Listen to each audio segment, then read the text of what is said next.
الحمد لله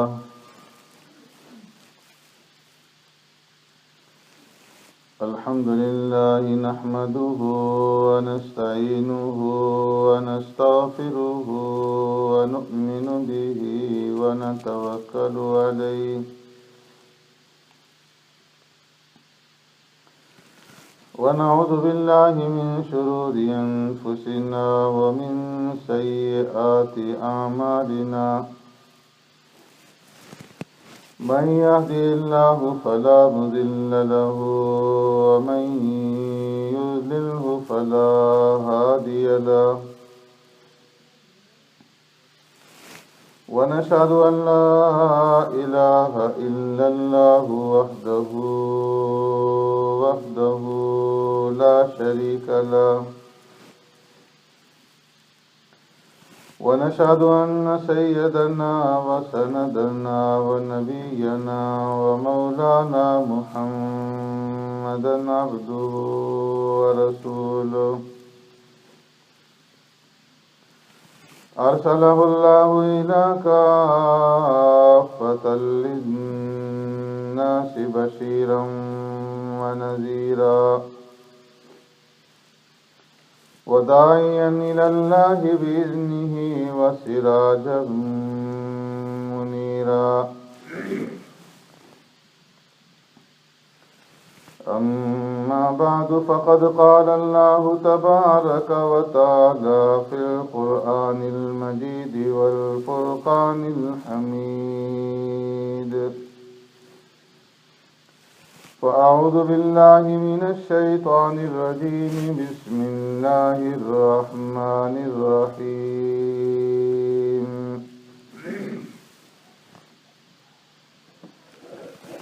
كتب عليكم القتال وهو كره لكم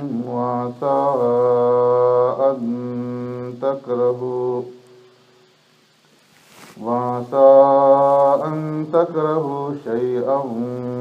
وهو خير لكم وعسى أن تحبوا شيئا وهو شر لكم والله يعلم وأنتم لا تعلمون صدق الله مولانا العظيم يا رب صل وسلم دائما أبدا على حبيبك خير الخلق كلهم هو الحبيب الذي ترجى شفاعته بكل هول من الأهوال مقتحم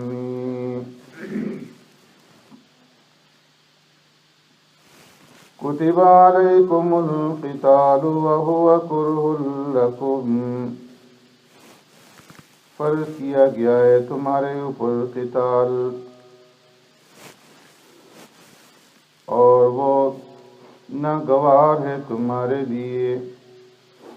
وَعَسَىٰ أَن تَكْرَهُوا شَيْئًا وَهُوَ خَيْرٌ لَكُمْ اور ممکن ہے کہ تم ناپسند کرو ایک چیز کو اور وہ بہتر ہو تمہارے لیے وَعَسَىٰ أَن تُحِبُّوا شَيْئًا وَهُوَ شَرٌّ لَكُمْ اور ممکن ہے کہ تم پسند کرو ایک چیز کو اور وہ بری ہو تمہارے لیے واللہ یعلم وانتم لا تعلمون اور اللہ تبارک و تعالی جانتا ہے اور تم نہیں جانتے آمنت باللہ و بآیاتہ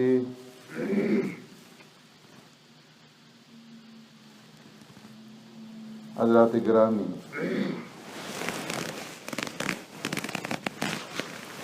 اس سے پہلی آیت کریمہ میں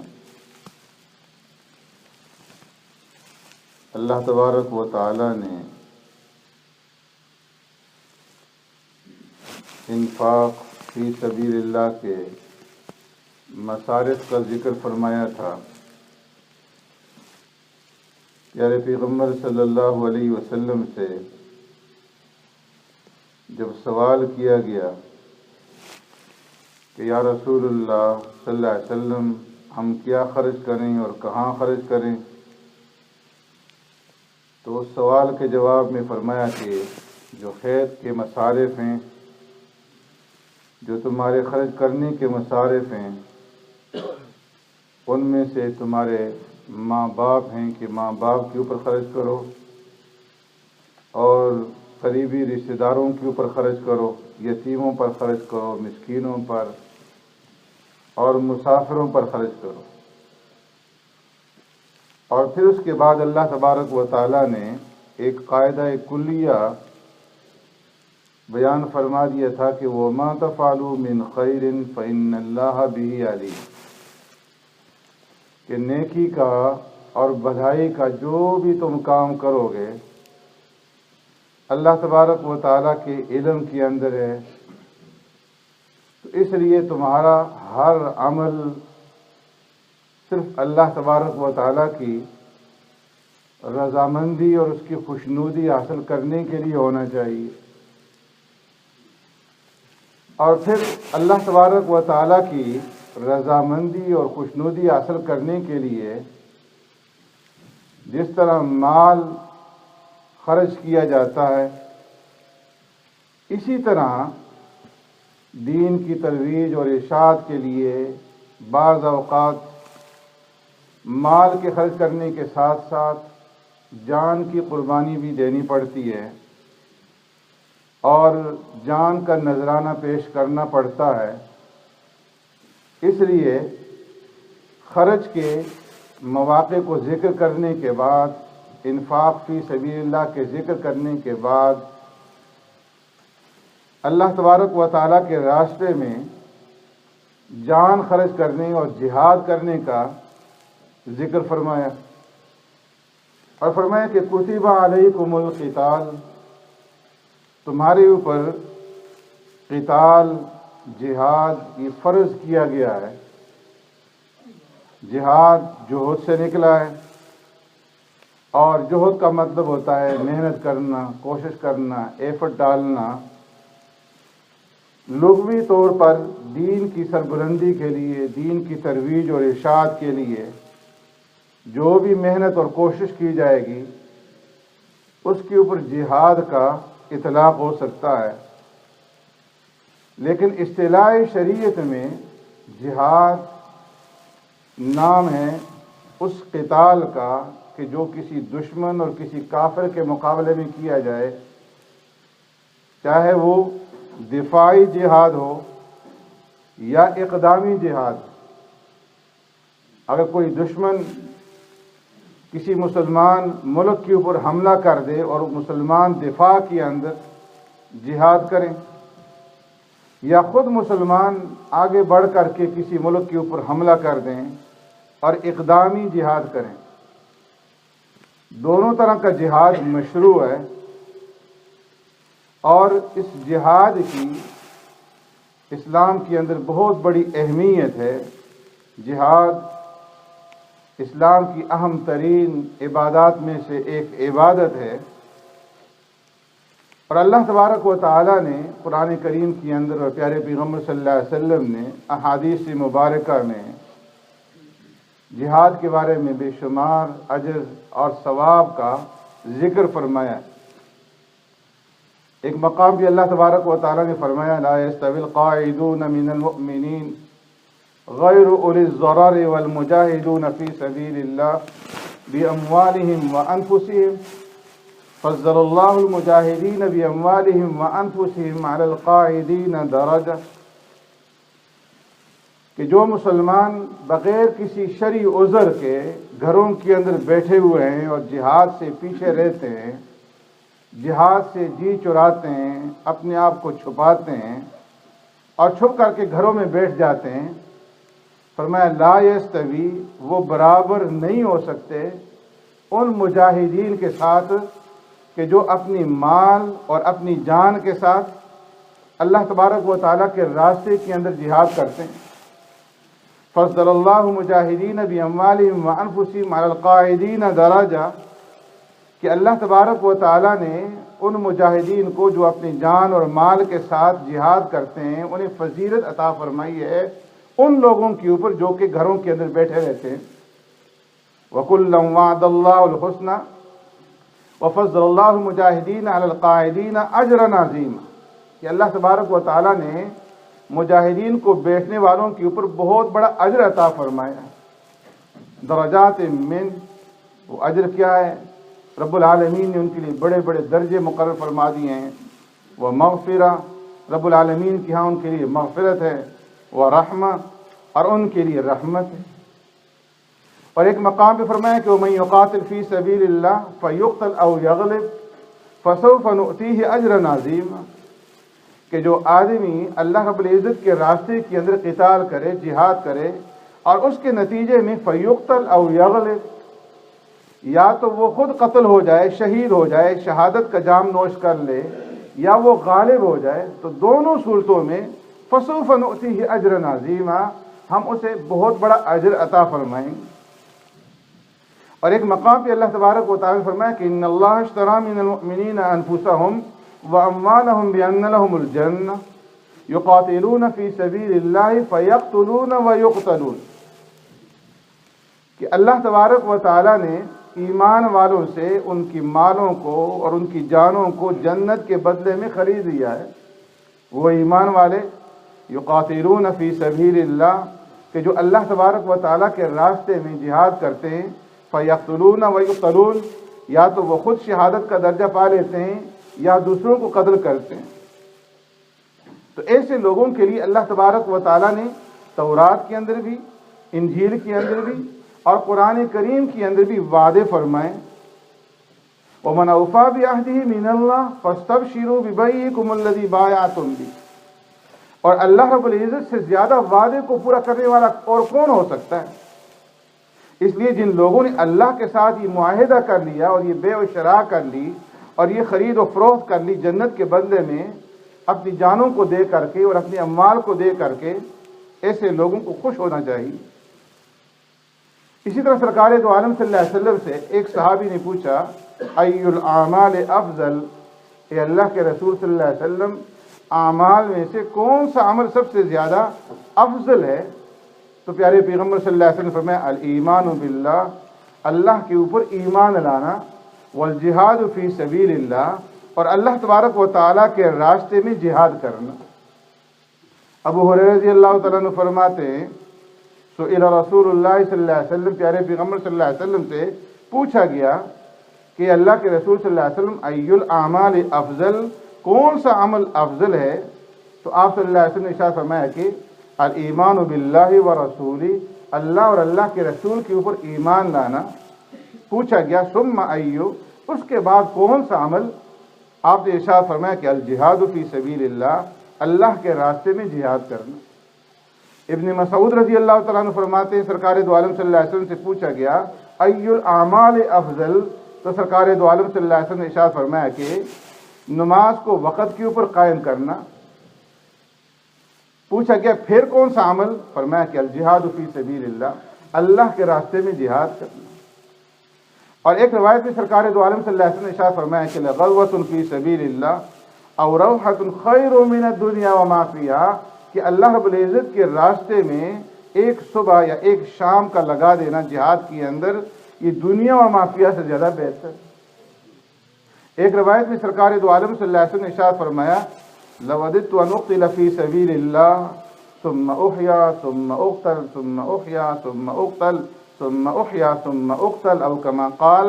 کہ میرا جی یہ چاہتا ہے اور میری یہ خواہش ہے کہ میں اللہ رب العزت کے راستے میں قتل کیا جاؤں، پھر مجھے زندہ کیا جائے، پھر میں قتل کیا جاؤں، پھر زندہ کیا جائے، پھر قتل کیا جاؤں، پھر زندہ کیا جائے، پھر قتل کیا جائے۔ اور ایک روایت میں آپ صلی اللہ علیہ وسلم نے ارشاد فرمایا کہ قیامت کے دن جب لوگ جنت کے اندر چلے جائیں گے تو اہل جنت میں سے کسی کو بھی اس بات کی تمنا نہیں ہوگی کہ وہ دنیا کی طرف واپس لوٹ جائے، چاہے دنیا کے اندر جو کچھ ہے وہ اس کو دے دیا جائے تب بھی وہ دنیا میں لوٹنے کے لیے راضی نہ ہوگا، سوائے اس شہید کے کہ جس نے اللہ کے راستے میں شہادت کا درجہ عطا پایا۔ اس کی یہ تمنا اور خواہش ہوگی کہ مجھے دوبارہ دنیا کی طرف بھیج دیا جائے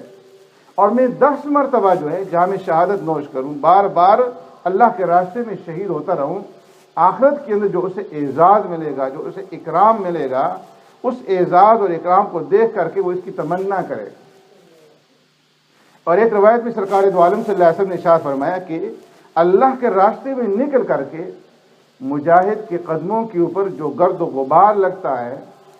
تو فرمایا کہ وہ گرد و غبار اور جہنم کی آگ آپس میں جمع نہیں ہو سکتی۔ ایک روایت میں آپ صلی اللہ علیہ وسلم نے ارشاد فرمایا کہ جس مجاہد کے پیٹ کے اوپر اللہ کے راستے کا گرد و غبار لگ جائے تو دوزخ کی آگ اس کے ساتھ جمع نہیں ہو سکتی، اور جس کے قدموں پہ غبار لگا اس غبار کی وجہ سے اس کے سارے جسم کو دوزخ کی آگ سے بچا دیا جائے۔ اور سرکار دو عالم صلی اللہ علیہ وسلم نے ارشاد فرمایا کہ 2 آنکھیں ایسی ہیں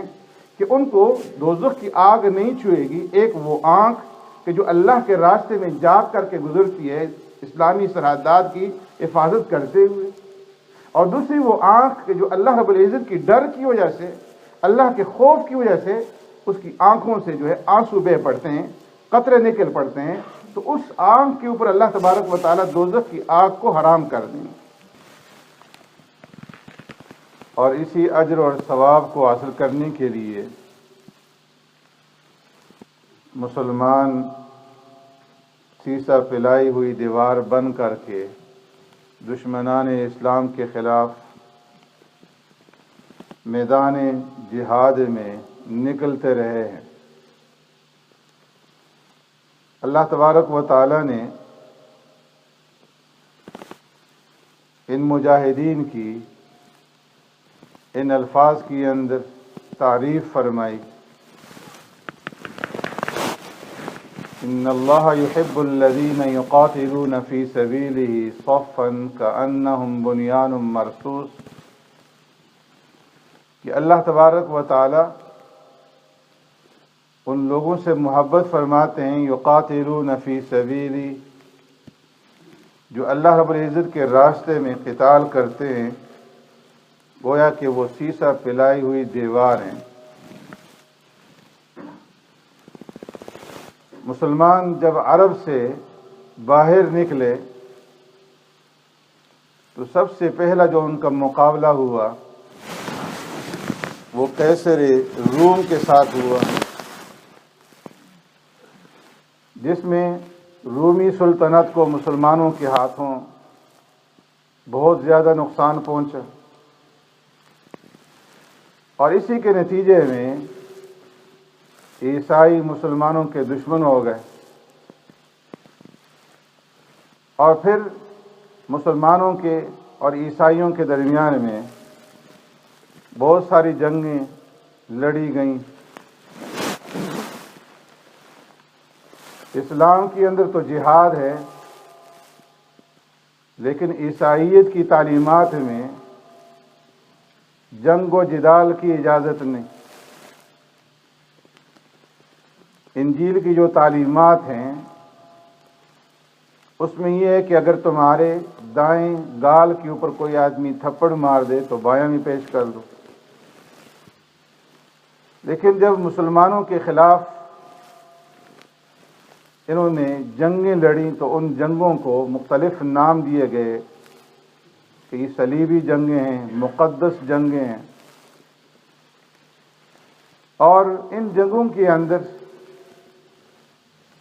جو صلاح الدین ایوبی، نور الدین زنگی، عماد الدین زنگی، ان لوگوں نے لڑی، ہمیشہ عیسائی طاقتوں نے شکست کھائی، اور میدان کے اندر یہ مسلمانوں کو نقصان نہیں پہنچا سکتے۔ انہی صلیبی جنگوں کے زمانے کا ایک واقعہ لکھا ہے کہ ترکی کے بادشاہوں میں سے ایک بادشاہ تھا جس کا نام بایزید یلدرم تھا، اور یلدرم ترکی زبان میں آسمانی بجلی کو کہا جاتا ہے، صاعقہ، کہ دشمن پر جب وہ حملہ آور ہوتا تو بجلی بن کر کے گرتا تھا۔ فرمایا کہ ایک مرتبہ جو یورپی ریاستیں تھیں، 60 ریاستوں نے مل کر کے بایزید یلدرم کے مقابلے میں اپنی فوجیں بھیجی، جس طرح کہ آج کل امریکہ کے نگرانی کے اندر اتحادی فوجیں مسلمانوں کے اوپر حملہ آور ہوتی ہیں، تو 60 ریاستوں نے اس وقت بھی مل کر کے بایزید کے مقابلے میں اپنی فوجیں بھیجی، اور ہر بادشاہ نے اپنا ایک شہزادہ بھی اس جنگ کے اندر بھیجا۔ تو 60 شہزادوں نے ان فوجوں کی کمان سنبھالی، بایزید یلدرم کے مقابلے میں آئے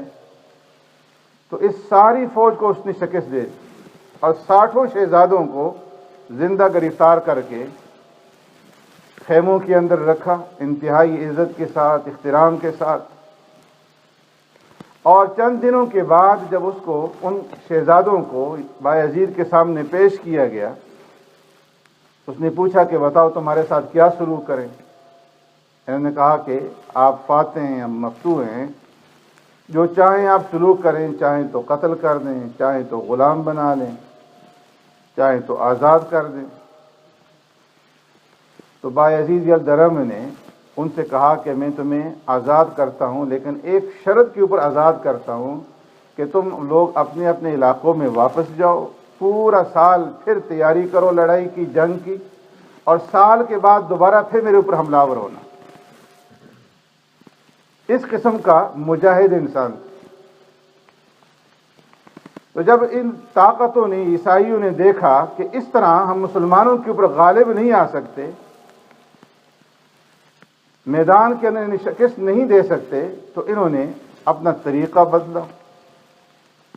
اور پھر انہوں نے بغض کے ذریعے سے، عداوت کے ذریعے سے، چالاکی کے ذریعے سے مسلمانوں کو شکست دینا چاہی۔ اس کے اندر انہوں نے ایک تو نظام تعلیم کے اندر اپنے افکار کو شامل کیا، اور دوسری طرف انہوں نے ڈیوائڈ اینڈ رول کی پالیسی کو اپنایا کہ مسلمانوں کو آپس میں لڑاؤ، کہیں پر مذہب کے نام پر، کہیں مسلک کے نام پر، فرقوں کے نام پر، زبان کے نام پر، اور اس طریقے سے مسلمانوں کی جو طاقت تھی اس کو تتر بتر کر دیا۔ اور اس کے ساتھ ساتھ انہوں نے بڑے شد و مد کے ساتھ یہ پروپیگنڈا کیا کہ اسلام کے اندر جو جہاد رکھا گیا ہے یہ صرف اس لیے رکھا گیا ہے تاکہ لوگوں کو زبردستی جہاد کے ذریعے سے اسلام کے اندر داخل کیا جائے، اور کہا گیا کہ اسلام جو ہے یہ تلوار کے زور سے پھیلا ہے، اور لوگوں نے عقیدے کے طور پر، مذہب کے طور پر اپنی رضامندی کے ساتھ اسلام کو قبول نہیں کیا، بلکہ زبردستی تلوار کے زور سے لوگوں کو مسلمان بنایا گیا۔ حالانکہ حقیقت سے اس کا کوئی بھی تعلق نہیں۔ قرآن کریم کہتا ہے لا اکراہ فی الدین، دین کے اندر کوئی زبردستی نہیں ہے۔ فمن شاء فلیؤمن ومن شاء فلیکفر، جو چاہے ایمان قبول کرے اور جو چاہے کفر کے اوپر رہے۔ انا اعتدنا للظالمین نارا، جو ایمان قبول نہیں کرے گا، کفر کے اوپر رہے گا، اللہ کا باغی بن کر کے رہے گا، تو ایسے لوگوں کے لیے ہم نے دوزخ کی آگ تیار کر رکھی۔ تو میں کہ ان کا جو پروپیگنڈا تھا، اس کے نتیجے میں جو مسلمان طاقت جو تھی، خلافت، وہ ختم ہو گئی، اور چھوٹی چھوٹی ریاستوں کی شکل میں مسلمانوں کو تقسیم کر دیا گیا۔ تو اب جو اسلامی ممالک ہیں ان کے اندر جو برسر اقتدار طبقہ ہے، ان کو اپنے اپنے اقتدار کی ہیوس اور لالچ پڑی ہوئی ہے۔ اسلام کی خدمت کے بارے میں کوئی نہیں سوچتا۔ جب تک جہاد تھا اور مسلمان جہاد کرتے تھے، اس وقت تک مسلمانوں کا غلبہ تھا، لیکن جب اقتدار کی ہیوس پیدا ہو گئی اور چند طبقات نے اقتدار کے اوپر غلبہ کر لیا، اور ان لوگوں نے ایسے ان کے ساتھ معاہدے کیے اور معاہدوں کے انہوں نے جکڑ لیا کہ اب وہ سر اٹھانے کے قابل نہیں رہے. اور ایسے لوگ جب بھی ان کی طرف سے جہاد کے خلاف بات کی جاتی ہے تو فوراً ہاتھ جوڑ دیتے ہیں کہ جی اسلام کے اندر تو جہاد ہے ہی نہیں ہے. اسلام کے اندر تو صرف دفاعی جہاد ہے، اقدامی جہاد نہیں ہے. ہم جو جہاد کرتے ہیں تو صرف اس لیے کرتے ہیں کہ اگر کوئی دشمن ہمارے اوپر حملہ آور ہو جائے تو ہم صرف دفاع میں جہاد کرتے ہیں، اقدامی جہاد نہیں. حالانکہ 1400 سال میں جتنے بھی فقہائے امت آئیں کسی کا بھی یہ نظریہ نہیں. قرآن کریم کے اندر اللہ تبارک و تعالیٰ نے جو جہاد کے احکامات نازل فرمائے ہیں، فرمایا کہ ایک ہی مرتبہ نازل نہیں ہوئے بلکہ تدریجاً یہ احکامات نازل کیے. جب تک سرکار دو عالم صلی اللہ علیہ وسلم مکہ میں تھے، مسلمان مکہ میں تھے، اقلیت میں تھے، مغلوب تھے اور دشمن کی تعداد زیادہ تھی، اس وقت تک مسلمانوں کو یہ حکم تھا کہ تم صبر کرو، تمہارے اوپر چاہے ظلم کیا جائے لیکن تم نے جواب نہیں دینا. اور پھر اس کے بعد جب مسلمان ہجرت کر کے مدینہ منورہ گئے تو وہاں پر اللہ تبارک و تعالیٰ نے اس بات کی اجازت دے دی، اذن للذین یقاتلون فی سبیلی، کہ اللہ تبارک و تعالیٰ کی طرف سے اجازت ہے بِأَنَّهُمْ ظُلِمُوا، کہ جن کے اوپر ظلم کیا جائے تو وہ دفاع کے اندر جہاد کریں، قتال کریں ان کے ساتھ. اور پھر اس کے بعد دوسرا حکم آیا وَقَاتِلُوا فِي سَبِيلِ اللَّهِ الَّذِينَ يُقَاتِلُونَكُمْ، کہ جو لوگ تمہارے ساتھ قتال کریں تم بھی ان کے ساتھ قتال کرو. پھر اس کے بعد اللہ تبارک و تعالیٰ نے یہ حکم نازل کیا کتب علیکم القتال وہو کرہ لکم، اور اس آیت کریمہ کے نزول کے ساتھ ہی جہاد فرض کر دیا گیا کہ اب جو ہے تمہارے اوپر جہاد کرنا جو ہے یہ فرض. اور پھر اس کے بعد سورہ توبہ کی آیات کو اللہ تبارک و تعالیٰ نے نازل کیا فَإِذَا انْسَلَخَ الْأَشْهُرُ الْحُرُمُ فَاقْتُلُوا الْمُشْرِكِينَ حَيْثُ وَجَدتُّمُوهُمْ وَخُذُوهُمْ وَاقْتُلُوهُمْ وَاقْعُدُوا لَهُمْ كُلَّ مَرْصَدٍ. سرکار دو عالم صلی اللہ علیہ وسلم نے حضرت علی رضی اللہ تعالیٰ عنہ کو بھیجا اور حضرت علی رضی اللہ تعالیٰ عنہ نے یہ اعلان کر دیا کہ جن لوگوں کے ساتھ مسلمانوں کے معاہدے ہیں وہ معاہدوں کی میعاد کو پورا کریں گے، اور جن کے ساتھ معاہدے نہیں ہیں تو 4 مہینے کی مہلت دی جاتی ہے کہ وہ 4 مہینوں کے اندر اندر سرزمین عرب کو خالی کر دیں ورنہ ان کے ساتھ قتال کیا جائے. تو فرمایا اس آیت کریمہ کے نزول کے بعد اقدامی جہاد بھی اور دفاعی جہاد بھی، ہر طرح کا جہاد جو ہے وہ فرض ہو گیا، اور مسلمانوں نے پھر اقدامی جہاد بھی کیا اور دفاعی جہاد بھی کیا. تو جہاد کا مقصد یہ نہیں ہے کہ لوگوں کو زبردستی اسلام کے اندر داخل کیا جائے اور مجبور کیا جائے، بلکہ فرمایا جہاد کا مقصد اعلاء کلمۃ اللہ ہے، لتکون کلمۃ اللہ ہی العلیٰ، کہ زمین کے اندر یہ جو زمین ہے اس میں اللہ کا قانون نافذ، اور صرف اللہ کا قانون جو ہے وہ روئے زمین کے اندر چلے، اور لوگوں نے جو دیگر ظالمانہ قوانین بنا کر کے انسانوں کے اوپر لاگو کیے ہوئے ہیں ان قوانین کو ختم کیا جائے. اس لیے فرمایا کہ جہاد کا مقصد یہ ہے لنخرج العباد من عبادت العباد الی رب العباد، اس لیے جہاد کیا جاتا ہے تاکہ بندوں کو بندوں کی بندگی سے نکال کر کے رب العباد رب العالمین کی بندگی کے اندر لایا جائے. تو اس لیے فرمایا کہ مسلمانوں نے جو جہاد کیا اس کا مقصد اعلاء کلمۃ اللہ تھا، اللہ کے قانون کو زمین کے اوپر نافذ کرنا تھا، زبردستی کسی کو مسلمان بنانا نہیں. اگر زبردستی مسلمان بنایا جاتا تو پھر جزیہ کی شرط نہ رکھی جاتی. حالانکہ اسلام کے اندر جو قانون بیان کیا گیا ہے جہاد کا وہ یہ کہ سب سے پہلے تم جس علاقے کے اندر جاؤ، کسی قلعے کا محاصرہ کرو تو سب سے پہلے انہیں اسلام کی دعوت دو. اگر وہ اسلام قبول کر لیں تو پھر ان کے ساتھ کوئی لڑائی نہیں ہے، ان کو چھوڑ دو. اور اگر وہ اسلام قبول نہیں کرتے تو پھر دوسری چیز یہ ہے کہ ان سے یہ کہو کہ تم جزیہ ادا کرو، اسلام کا غلبہ مانو اور اسلام کی بالادستی کو تسلیم کرو. اگر وہ جزیہ ادا کر دیتے ہیں تو پھر بھی ان کے ساتھ لڑائی نہیں ہے، ان کی وہ سارے حقوق ہیں جو ایک مسلمان کے حقوق ہوتے ہیں